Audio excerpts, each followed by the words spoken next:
Take control of armies from the 5 kingdoms of Araucania and vie for the throne of the ancient king in Wrath of Kings. Master your skills on the battlefield over on beastofwar.com. Become a general of mighty armies at the Kings of War Hub. Take command of elves, dwarves and orcs in this game of massed fantasy combat on beastofwar.com.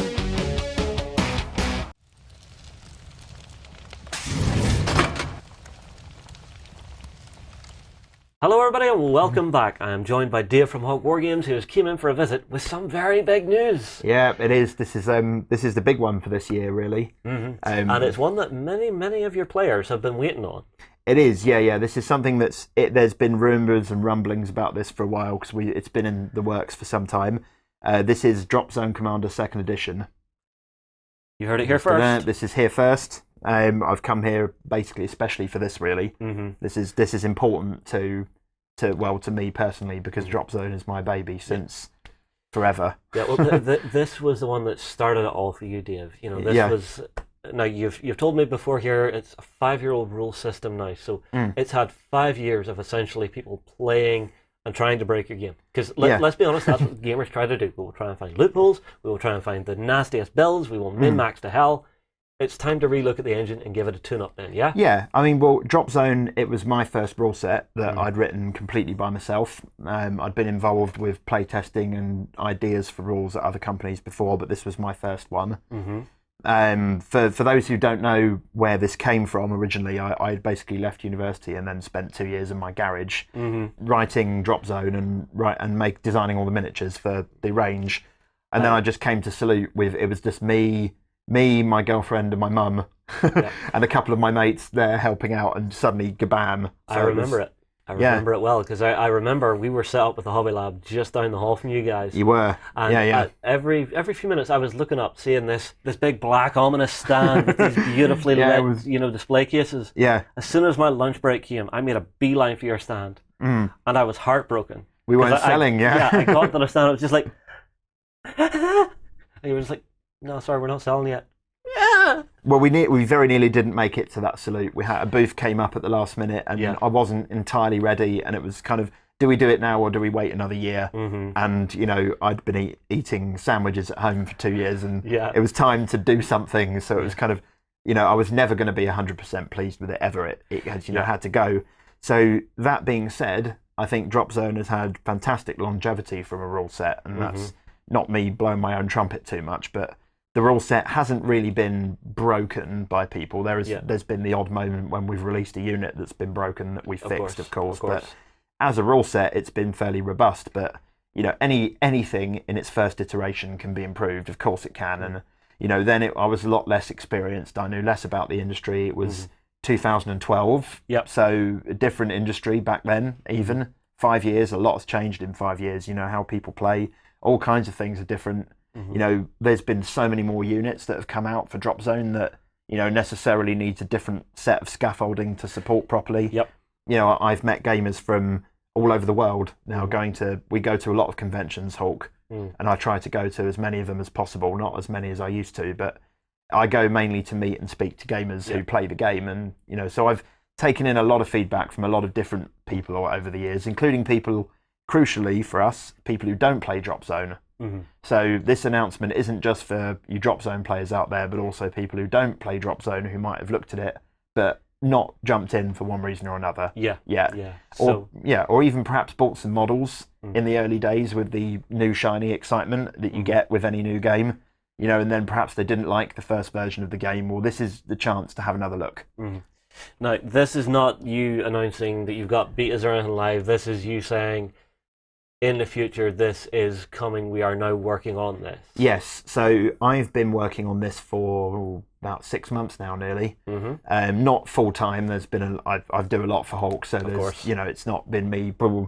I've been really focused on it in the last month or two. We're on to 2.2 at the moment. That's the version that we're testing right now. So it is a full, complete rule set as of today. Like, we could probably release it today. But I'm guessing you want to make sure it's right. It could be better. There's a great deal of things that are still under contention. So we've got a lot of different people that are involved in playtesting, unlike the first time round where it was really just me and some of my mates who used to play 40k and had given up years ago. That was literally the original playtest pool for Dropzone. So times have changed, and we've got access to people who play the game religiously and have done for a long time. And you know, we've got to take in what they want to, and also what we know players who don't play Dropzone want, and players who perhaps played it, didn't like certain aspects, got stuck on certain rules that didn't quite gel with them. You know, that's kind of the part of this. I will give you one piece of advice right now, and I'm sure there are people out there who have already been furiously commenting on this subject. You will never please everyone with this. Of course not. No, you've got to accept that. You're going to have some people who are going to love the changes. You're going to have some people who absolutely loathe the changes until they play it. So, you know, this is one of those things. You're basically retuning this engine. Be ready for people to say, I hate this idea. But it's a good idea. I always think it's a good idea to revisit the mechanics of how a game works. Because like you said, the industry moves on. People are playing far differently than they were 5 years ago. So actually seeing this, I'm happy to see this. And I'm especially happy to see this because it shows me that you haven't forgot about Dropzone. Because Dropfleet landed this year. Big, new kid on the block. The Firstborn is getting some love, and I like that idea. Yeah, I mean, Dropzone, I've always described Dropzone as our 40k, I suppose. It's our core system. You know, it hasn't had a lot of love outwardly, publicly, for a while, because we've been working on this internally. You know, you've got to, just from a company perspective, you've got to be careful when you announce a new edition, because you don't want to say 2 years before release, oh, we're working on a new edition, because it sort of slows down. You make the splash, and then everything goes quiet. So we're announcing this fairly far down the road. So this time of filming is the end of July at the moment.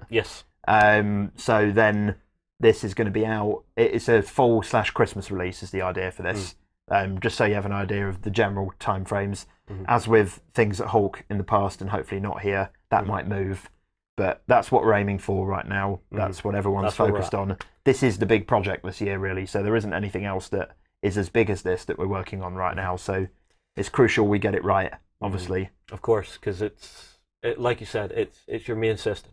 So important question then. Say someone has decided that this is the video they're going to use to actually introduce a friend who's considered Dropzone to actually get them into the game. Can you give me and everyone else out there just a very quick synopsis, essentially your elevator pitch on the world of Dropzone? So it's 10mm scale, sci-fi, mass battle game. It's with tanks, dropships, fighter planes, all kinds of things. It's generally played on an urban board with lots of buildings. Nearly all the scenery is destructible, so you can blow up buildings. Getting troops into buildings, that's a big part of things. So there's a strong modern warfare element to it. It tries to be quite a realistic rule set in terms of how it feels, the sensibleness of things. The dropships are core to gameplay, hence Dropzone Commander. So your troops are generally quite slow on the ground, and you need dropships for mobility. That's one of the things that Second Edition actually pushes some more. It's one of the brief points was make Dropzone more Dropzone. And that involves more use of dropships beyond the earlier turns just to deliver your troops. You know, in First Edition, a lot of the time it's boom, boom, down, then... And we're there. Second, you're going to be moving troops around more. That's the aim. So... yeah, it's set in the nearish future, 2670s. That's the date, so nearish future. You know, many hundred years. That ish is important right there. It's not like thousands of years in the future. That's you know, so a lot of it is kind of familiar. The world is it's humans, main protagonists. Then you've got that's the UCM, United Colonies of Mankind. Well, I have some artwork here, so. And just before I do this, I believe this is new artwork that no one outside the office has seen. This is brand new. So Patrice has been working on artwork for Second Edition for over a year now. So there's a bunch of stuff in the works. Because the original rulebook, actually, when it came out, I did all the photography in there and I painted all the miniatures too. But because it was literally me and bank of me and bank of my dad, and that was it at the start. And you know, there wasn't resource, so I did it all myself, and that I'm not a very good 2D artist at all. I'm passable at best. Well, this is the thing. You guys got lucky when you found the arts you have, because this is absolutely gorgeous. This brings a world to life. You can't do without this stuff to be at this level, you know, and that's a lovely bit of art. This is actually the first day I've seen this, because Patrice sent them through for this video. So I'm like, wow, that's awesome. So this is our UCM in the air. Yeah, that's an Archangel. Air combat is changing quite a bit in the new edition. It is, yeah. We'll get onto that in a bit. And you've got some sabers there. This is early concept work, so that one's not finished, obviously, but it's on the way. Yeah, but it's such a brooding shot. It shows, actually, this is one of the things about my nods to realism. That there is a saber tank in the foreground. It's the standard main battle tank of the UCM, so about as vanilla as a tank gets. But it's got a railgun on the back on an articulated mount, so there's no crew in that turret. So the idea is the tank hull itself is very, very low to the ground. If you was to, you, a 6 foot tall human, was to stand next to one, it would come just past your waist as hull height. See, that makes a lot of sense, because I've recently actually been looking at some of the more modern tank designs, and there's one that's I think it's the PL-01. They've done a concept tank for it. Very low to the ground, no crew in the turret, completely automated loading system. Yeah. Makes perfect sense that this is how the technology would advance. So that you wouldn't have a turret. Yep, one single crew member prone inside the hull. So the turret then can raise itself up quite high, so you can have the high vantage point or be very low. And then it obviously folds to go into the dropship as well. That's another thing about Dropzone, actually. It's all true scale. So any of the miniatures can actually physically fit into their dropships. Yeah, which is always cool. People love that. When you built the Avenger, you built it to actually take all the dropships. Yeah, all the scale thing is important to me for things to feel real. Yeah, and that's part of feeling real. There isn't abstraction with the miniatures there. All right, I've got some more here. I want to quickly blitz through this because it's gorgeous. So this is PHR, Yeah, this is PHR, Post-Human Republic. They're Sheltari, I believe. Yeah. They're cyberized humans, so they're kind of the advanced low numbers human faction. They have a lot of walkers, generally pay more points for their units. They tend to be tough, some of the best in the game, but you pay for it, you know.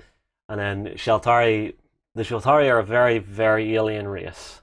And I mean, like, even whenever you see their line infantry, now this is a really good close-up sketch of some of their stuff. Yeah, that's a Brave, so that's one of the Sheltari war suits. Yeah. The actual Sheltari themselves are about 3 feet high and spiny.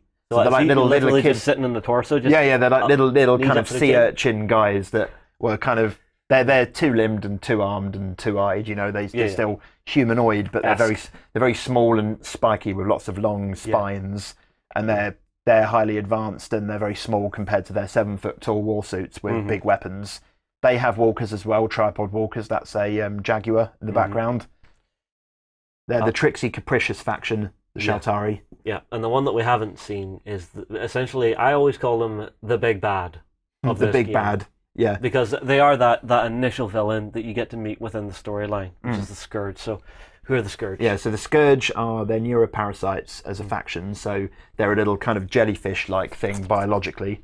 So they take over carbon-based hosts, including humans, but other factions as well. So the Scourge have an access to a menagerie of different creatures that they've assimilated over the years, and certain particularly vicious alien races they breed specifically as hosts. If they're really nasty, like razor worms or destroyers, some of their real brutish creatures that they use for war, you know, and other purposes. Yeah, that big war bear used to just be a bear. Yeah, so you can see all kinds of potential future units as well for the Scourge from that point of view, because they've been in the universe for a long time. Yeah. You know, they have their vehicles, then they look biological, but they are made. They're manufactured things. But the actual Scourge themselves are grafted permanently to their vehicles in a kind of black amniotic goo in the middle. So if you imagine the tank dies, it's going to bleed black liquid goo all over the ground. And you know, they're really, you don't want to be captured by the Scourge, because being assimilated involves like months of extreme agony, and you know, it's not nice. They're kind of it's one of those horror pieces, but it's the one thing I love about the Scourge is because you can see how and why their technology evolves and changes. Because they're a symbiotic race, whenever they take over a planet, I remember you telling me they don't just wipe everything out and build their own gear there. No, they actually set themselves up so that they can use the previous occupants' gear. Yeah, they're more like caddisflies in that they'll move into something that already exists. Like, why, when you've got a lovely city that you've put in a lot of effort to capture, why flatten it? It's been built. It's taken hundreds of years of effort to build that city. So if you've taken human hosts, the buildings are all designed for humans. Exactly. So it's fine. So most of the buildings on the planets that the UCM are trying to recapture from the Scourge are all still intact. Some of the areas that aren't any use to them, they just give up and they just let them overgrow. So that's where all the post-apocalyptic sort of artwork of that side of Dropzone comes from. But if it's, say, an industrial district that the Scourge care about, they'll keep it running. So you've got a mix. Scourge at the moment in the timeline have Earth entirely under their control. They have most of the Cradle Worlds. That's the other thing, is the game advances through each expansion. So there's a storyline. We're now 500 days into the Reconquest, which is the UCM's big invasion. So if someone's jumping into this game, they'll get their main rulebook, then Phase 1, then Phase 2?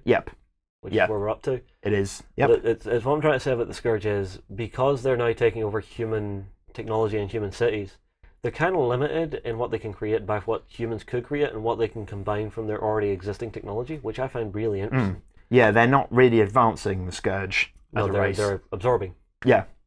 I mean, there's new nasty terrors that the UCM haven't encountered yet, especially on Earth, because the Earth is where the most of them are, because Earth had the highest population before the war. Scourge have had control of Earth for nearly 200 years at this point in the background, so they've had their time to do their work with Earth. So it's a different kind of planet to what it was before the invasion.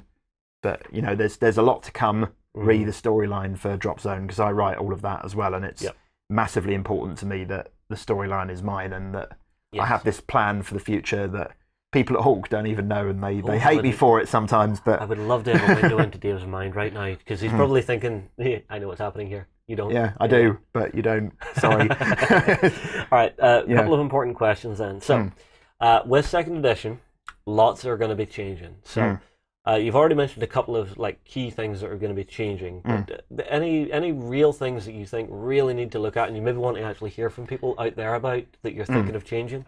Yeah, so we actually, when we started the Second Ed process, we wrote a kind of first principles document for all the playtesters, the core group that we call it Alpha Group that we're working with at the moment. That's we think it's important to change this.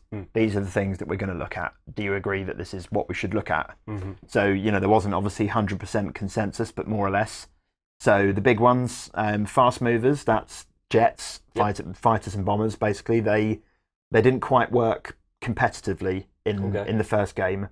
You just didn't really see them at tournaments apart from once or twice, and that was a shame, because jets are really good fun because they go across the whole board in one go, or at least they used to in first. They can still in second at the moment.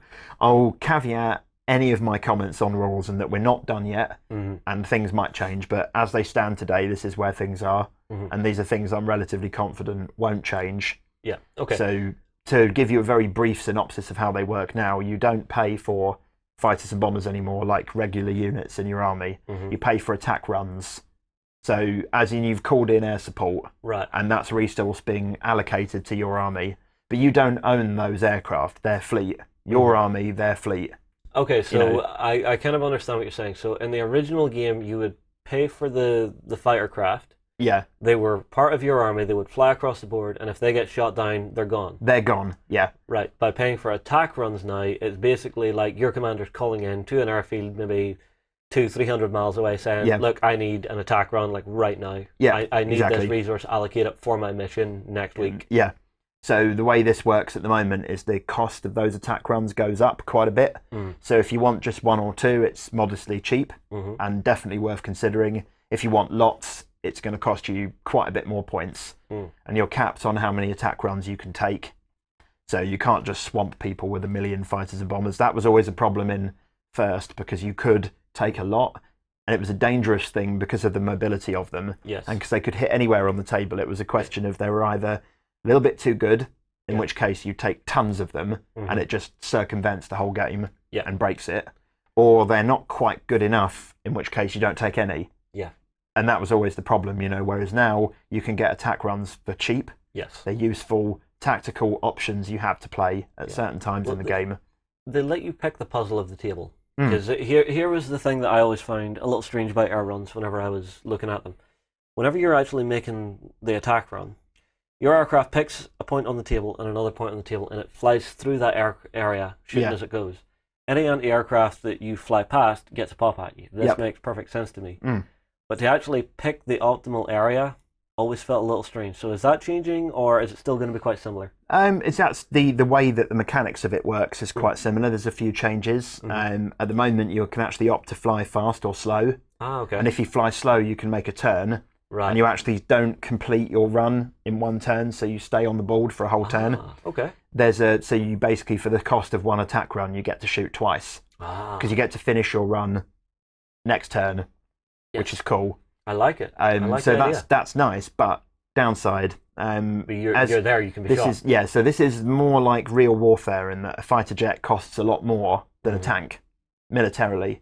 So now even though your attack runs are quite cheap, the actual cost for those aircraft is quite high, which is represented by quite a high nominal points cost. So if the opponent shoots one down, it's worth quite a bit of kill points for them. But you haven't lost your next attack run? No, it can come back because it's not necessarily the same aircraft. It's just the same type of aircraft. Yes. But don't be flippant with them because they're expensive if they die. I won the last playtest game I played by shooting down an Athena PHR one, which at the moment is 300 kill points if you shoot one down. It's like, ooh! That's tasty. My opponent flew slow and it was there on the board and I was like, this looks like it's going to be 3-all in VP, so it's going to go to kill points. So I'm going to hunt that thing down and kill it before it flies off. Good choice. So, think about that. Whether that all stays in, as I said, big caveat, things might change. So don't be upset either way. Okay. But they're a lot more fun now. They're a lot more engaging. They're a lot easier to get in your army. There's a lot more reason to actually spend time painting the models because they often spend a whole turn on the table now. Yeah. Flying slow probably happens more than flying slow because of the 2 for the price of 1 flying fast, you mean? thing. Yeah, you're easier to shoot down, of course, and intercepts have less of a penalty against slow flyers because they're slow and easier to hit. So you just, if it's the last turn of the game and there's one thing that must die, you fly fast because why fly slow? Yeah. So while leaving it on target. Yeah. But it's leaving different tactical options and it's giving it more of that real world warfare feel from something like that. Yeah. I'm guessing that's what you're aiming at. Yeah. That was the thing with Dropzone that it always had. It always had sort of that what if modern combat moved to the next level. So tactical insertion teams, high mobility, modularized vehicles that can be dropped in and where they're needed. Makes perfect sense. Countermeasures, so no more beyond visual range stuff. There isn't any of that in Dropzone really, apart from orbital bombardment, that countermeasures aren't powerful enough to stop. Yes. So that's actually a big key mechanic in Dropzone. Is something that always annoyed me with other war games when I was a kid is you've got this massive, great big gun that's got an actual notional range of about 50 yards. Yeah. And you think well, what happens to that slug when it? Does it going. just? Yeah. So the way that it works in Dropzone is all weapons have 2 ranges: range full, range countered. This hasn't changed at all in second. So range full is the maximum theoretical range of the gun, often infinite, not always. And then range countered, which is against the target with countermeasures that can stop munitions by blowing them up in the air or electronically interfering with them. Yeah, and something like a missile has a really short range countered because it's quite slow and quite easy to stop. Yeah, whereas a real gun is going to be it's going to be more like 24 inches, and a laser is usually infinite because there's no countering that. It's going to just speed of light. Yeah, well, unless you have a very, very fast motor with a merge swing, ding. Yeah, not going to happen really. But generally, countermeasures don't tend to work on lasers except for the Shaltari who have shields that do. But they're Shaltari and they break quite a few of the mechanics. Yeah.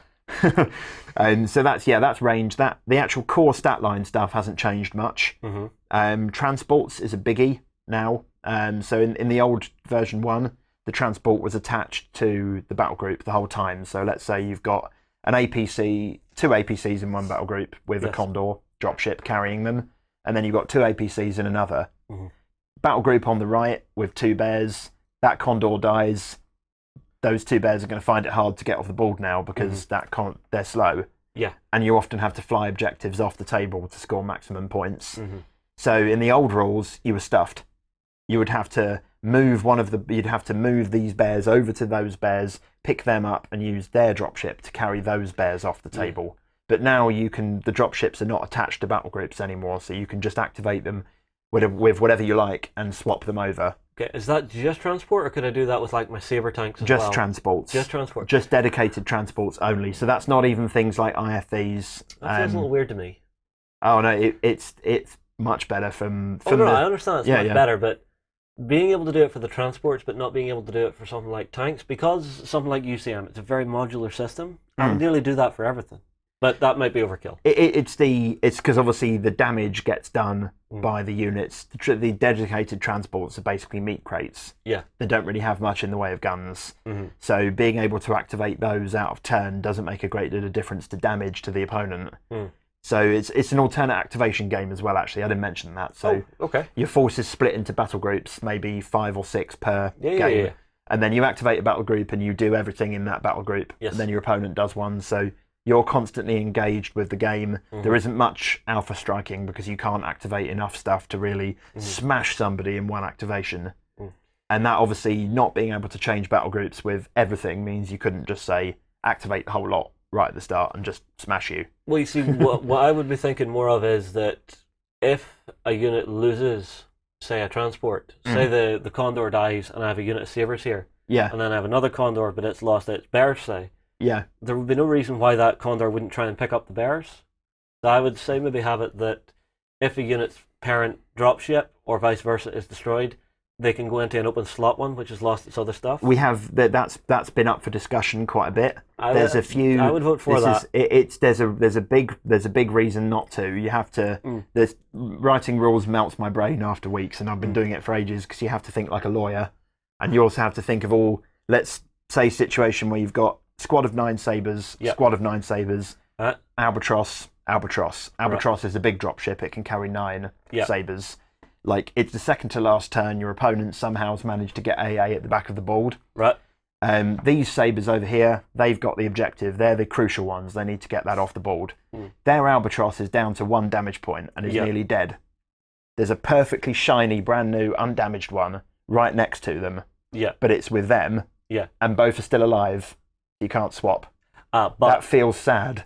You know, you're like, because the old reason we're doing this is because the original rule set was written quite cleanly in that they were attached to battle groups, but it always felt like you were cheated out of certain things. You were like, why can't I do that? That doesn't make sense. Like, well, you see, for me, it would be that if the Albatross is free and the Sabres are free, they merge to become a single battle group.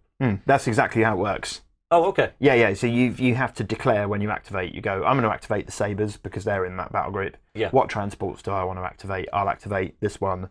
And this one, or not. Yeah, but you can only activate once, obviously, per turn. So once you've activated it, you're done, and you can't do it again. Yeah, but I'm thinking just the way the forces would play. As stuff dies, the forces would recoalesce their battle groups and actually merge together. So, like I said, if a unit of Sabres is completely dead with an Albatross left over, and a unit of has lost its the other way round, then those would clearly merge to become one coherent unit again. Yeah, there are limits from a rules writing perspective where it would be nice to be able to do everything, and it's always tempting in a rule set to write a rule set where you can do everything. Yeah, but then you lose some of the nuances there because the battle group building is part of list building. So when you write your list, you build your list as battle groups. That's actually been simplified a lot in Second Edition because that's one of the things that came up as it's often been a sticking point for new players. You see the battle group page in the rule book and you go, whoa, it's actually not that complicated at all really, but the initial reaction is whoa, and you don't want that from a new player. The new ones are much simpler. Doesn't make a lot of difference as far as list building goes really. Every faction used to have specific named battle groups for their faction. There weren't that many differences. There are a few small differences that made small differences but not much really. And having just a clean up. And each battle group used to have different size caps depending on how big the game you were playing. Now it's just tailored for tournament size games, but it works for all because you get more battle groups in bigger games anyway, and you seldom filled them up. So it's one of those things that I wrote an overly protective list building system that was perhaps a bit too protective. So this is a little bit simpler. It's still quite restrictive. You can't just take whatever the hell you want and put them wherever you want. It still dictates that command has to go here. Support has to go here, scouts have to go here, infantry goes here. But it's a bit freer than the old system and much, much simpler to understand when you see it as a new player. All right, well, it sounds like there's going to be quite a few changes coming to the rules. Well, everybody out there will actually have to wait to actually see or just get onto the guys at Hawk and say, I wouldn't mind being a playtester. What are you doing? Yeah, so we're probably the way this is going to be working is, say, we're with our alpha group at the moment. Yes. We're going to be opening that up to the beta group in a little while. That's our talons mostly. That's our volunteer scheme. So they'll all be beta group if they want to be. Okay, so basically make friends with a talon. Yeah, and obviously they have friends who play. I mean, one thing that we've learned as well is that opening up rules for global playtesting all round. It gets a little tricky. We're a small team. There's only so much feedback we can handle. If we put this out for open beta, we'd be buried. Yeah. We wouldn't be able to cope. So and also you don't know who's giving you feedback. Yes. That's because there's obviously a tournament player, is it a casual player, is it someone who's never played before? Exactly. Is it someone who's taken 5 seconds to read the book and then started slamming things they don't really understand yet? It's important to know who you're talking to sometimes. And so you would rather have a smaller set of quality feedback than a larger set of perhaps less quality? Yeah. Okay. Yeah, that, and also we're, as much as we are trying to build a game for the people that people love, it's ultimately at the heart of this is my rule set, and I'm a little bit selfish about that. In that it's a game rule you created, so you have a right to be protected. There's a kind of I make the changes to the core rules. That's with Drop Fleet. There was more members of the Hawk team that were involved as well, and it actually, because different people were writing rules, and it slowed things down a bit. Obviously, Andy wrote most of them. Yes. But we did some of the peripheral stuff, and the stuff we worked on, we spent too long on it because it got bounced around between too many heads. And this way, it's kind of, it all comes to me, then I kind of assimilate it, and then having that clear design vision. And then they go, okay, I've looked at this, I've changed this, I've not changed this yet. I might change it later. Too early on, you say you don't like this. Have you actually played a game with it yet? Yes. No. Well, go and play some games. Have you played it with these changes that I think maybe knock on into that? All right. Well, next question, and this is a biggie. So, everybody out there has their collections. They have the toys that they love. Yep. So, what's staying current? What's changing? Yep, and crucial. By this, I mean miniatures-wise, not rules-wise, miniatures-wise. What are people going to be able to still play with all their favourite toys? Okay, so miniatures-wise, absolutely nothing is changing. Okay. As far as stuff you already own. So everything is viable. Things you bought that perhaps aren't viable now will be viable in second. Okay. So part of obviously doing a new edition is a general units rebalancing. Certain candidates like the Tyrannus for the PHR stick out like a sore thumb. Yeah. Nobody takes it because it's rubbish at the moment. It won't be rubbish in second. So if you own them, don't have throw a military purpose on the tabletop. Yep. So I've always said that my goal with Dropzone always, or both our games really, Drop Fleet as well, is I want to walk around a tournament and see every unit we sell out there somewhere. Yeah. Not necessarily all, there's going to be some that are always going to be on the top tables often, and some that perhaps won't often see play in high-end lists, but will still see play. Yeah, that's so kind of... You want to give everything a reason and a purpose to be on the tabletop if someone's playing a certain style of tactics. Yeah, and to own it and to spend time painting it, because, that's the thing with gaming, in that we don't just commit financially, we commit time as well into these models, and it's important to everybody that these armies you've built, they're all good. Yeah. Even if you perhaps bought Dropzone early on, spent some time painting those models, and then you didn't like the rules perhaps, and you put them away, now's a chance to get them out and play again. It gives you a chance to revisit the world, which is one of the big things. Which has changed a great deal since the early days. Yeah. There's a lot that's happened in the background and with the artwork. There's a very different visual universe proposition than it used to be. It used to be 8 pages of core background plus a little bit of information about the vehicles, and that was really it originally. Now there's quite a wealth of stuff out there now, and there'll be more as time goes along. Yeah, well, we have the different campaigns going on across all the Cradle Worlds. We have the Scourge striking back into UCM territory. Yeah, we have the PHR sitting being all shadowy and stuff. And the Sheltari, I'm not exactly sure what they're up to. No one's sure what they're up to, and you've got Earth just out of reach at the moment. Yeah, the Holy Grail. But it's there. It's a very tempting, very shiny, very valuable target. So there's no saying when that might happen. But there's a lot coming up for that. That's really important. So this is what's inside that head of yours. Exactly. There will be. We're working on some new units for the book as well. So there's going to be 1 or 2 new things. I don't really want to talk about those yet because they went out This is a Monday that we're filming this, and they went out to the alpha group on Friday. Oh, right. So it's very no early. one's had time for it so yet. I don't really want to talk about those too much, but there'll be not loads, a couple of new units per faction in there. Just to tease everybody, are we looking at ground? Are we looking at air? Are we looking at transport? We're looking at a mix. A mix. A mix, yeah. Mostly vehicles, generally, not infantry. Dropzone is a vehicle game. Infantry are crucial if you're not familiar with it. Yep. You need them to score, you need them to do various things, but the tanks are the things that do most of the fighting. Yes. And they're the coolest models, frankly. Like, 10mm infantry is fine, but there's only so much you can do with 10mm infantry. Like, let's admit that. Well, Dave. I've seen some really cool work actually done on them, but you actually went in and sculpted the bootlaces on a 10mm guy. I did. When I used to, because the original infantry that we still have those now, the metal ones, they were hand sculpted by me in 1-to-1. Little buggers. didn't enjoy 1-to-1 sculpting 10mm infantry. You're like, yeah.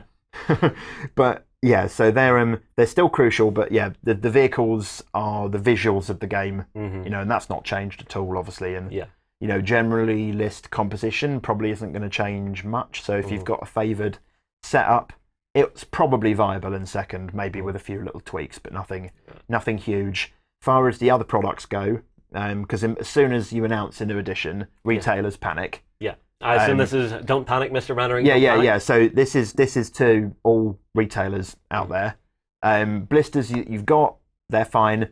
We're going to be improving quite a few things as part of Second Ed, so there's going to be better packaging for some things, blisters included. Yeah. But the actual miniatures, they're going to be completely standard in second. Perfect. So there's nothing wrong with those. Yeah. The starter sets, the plastic single players, they will be exactly the same except the fast play sheet that will have to change because it's a new edition. Yeah, and I assume because that's just paperwork, it's easy to sort. Yeah, we're probably going to offer those as free downloads anyway. Because cool. It's just a fast play sheet. So yeah. So that's those. Obviously, the rulebook is going to be completely changed because it's a new edition. Goes without saying. 2-player starter set is probably going to have a few tweaks for a new one, with obviously the new book in. But the miniatures in there are all still perfectly legit. No, I was just sitting there thinking, are they going to do a brand new 2-player starter set with the other factions? No, they don't. People, look, I'm gonna put this one to bed now. All right. It will still be UCM Scourge. Okay. Reason being that PHR are not necessarily the best brand new noob faction because they're quite slow. They're still quite slow in second, a little bit more forgiving than they used to be, but they're still quite slow. Shaltari break all the mechanics and they're weird, so you don't want them in a starter set because they just confuse people needlessly. So basically for the intro to the world, Scourge UCM. Yeah, and Scourge UCM are the main protagonists in the background as well. They're on the cover art. Yeah. They are the core of the background and the story is Scourge versus UCM. Got my hopes up there. Yeah, no, I had to put that one to bed because it's. No, that's fair enough. I don't want to create unreasonable expectations for people about what is suitable for a starter set, more or less. Yeah, that's fair enough. And it's very popular R2 player, so we're not going to change it radically. There's going to be some changes, but we'll see about that. It's a little early to talk about that one. Let me think. Anything else? The command cards will be replaced with new decks. Okay. Because there is going to be a new deck building element in the game. Ooh. Actually, that's one other thing to mention. It's quite simple deck building. It's not. Still letting me customize my forces playstyle. I like it. So in Drop Fleet, your command card deck is 56 cards. Yes. There's a reason why card sets are 56 cards. As far as printing goes, because Dropzone is 40 cards, and I wrote the original set as 40 cards. Right. Turns out that it's basically the same cost to print 56 than it is to print 40. Okay. Our cost isn't any different, so you might as well give people 56 because it's more. Yeah. We thought, well, do we want to just have a 56 card deck that's standard? Maybe we can do something a bit more interesting here. So in Dropzone, the actual deck you play the game with will still be 40 cards. Right. But you have a pool of 56 to build your deck from. So you can take out cards. That also lets us write cards that are targeted towards certain play styles or certain unit types that you might not take in your army. It'll make tournament play a lot more interesting because you will find some guys, they will build their deck to be very specific. Oh, of course. Yeah. I mean, that's going to be part of the game. Yeah. The one piece of advice I would give you then is if you're doing that for tournament play, maybe have tournament play packs that are actually passed out on the day, because I'm not saying anybody would do this in general, but there is that chance that someone might try and take 2 UCM decks oh no, of and course. muddle them I mean, together. that's the case with the current cards as they stand now, and it's been that way for 5 years. Oh, fair enough then. Yeah, because you can just you can always do that. All right, well, I want to maybe head that one off at the pass, because it's one thing to be careful of. Yeah, I mean, one rule we are putting in is that in competitive play, you have to show your opponents the card you didn't use. Yes. So That's fair enough then. Here's the 16 cards that didn't go in. Yeah. It is quicker to go through those than it is to go through a deck of 40 to see what they have put in. Yeah. So okay, fair enough. That's so we have thought about that a little bit, and of course you can cheat in tournament play, but that's incredibly sad. And, of course, there's no point playing a tournament if you're going to cheat. We don't do prize money ever. So that takes that killer edge off. If you're going to cheat, that's a bit tragic. So don't ever cheat in tournaments, but that's by the by. Yeah. So there is a bit of that. So the command cards are going to change, but they probably won't be out until sort of early next year time, so they're not going to be at release. That being the case, the existing command cards were going to release a sort of interim document that's basically, okay, for second edition, if you've got the old command cards, take these cards out and you're good. Okay. In the interim. Fair enough. So they're still viable for a bit, basically taking out the ones that just don't work with the new rule set for one reason or another. Right, and I assume Dropzone for its second edition going straight to market, no straight to market, no Kickstarters or anything. This is straight to retail. All right, well, Dave, it sounds fantastic. I am excited to see what you do with the game, because I always like to look at games, and the first edition of a game, it stood for 5 years, and that is a credit to you and your rules writing ability. But being brave enough to go back and revisit it and retune it, I think it's fantastic, and I can only see good things happening with it. So I think it's time to pass it out to everyone there in the community. Guys, what do you think? Are you excited to see Dropzone Commander Second Edition coming your way later this year? Drop a comment below. We'll see you in the next one. Go ahead and check out our other content on screen now, and be sure to check out beastsofwar.com for the latest gaming news and gaming Let's Plays. And while you're at it, why not hit subscribe and remember to ding our dong. Go on, you know you want to click it. Go on.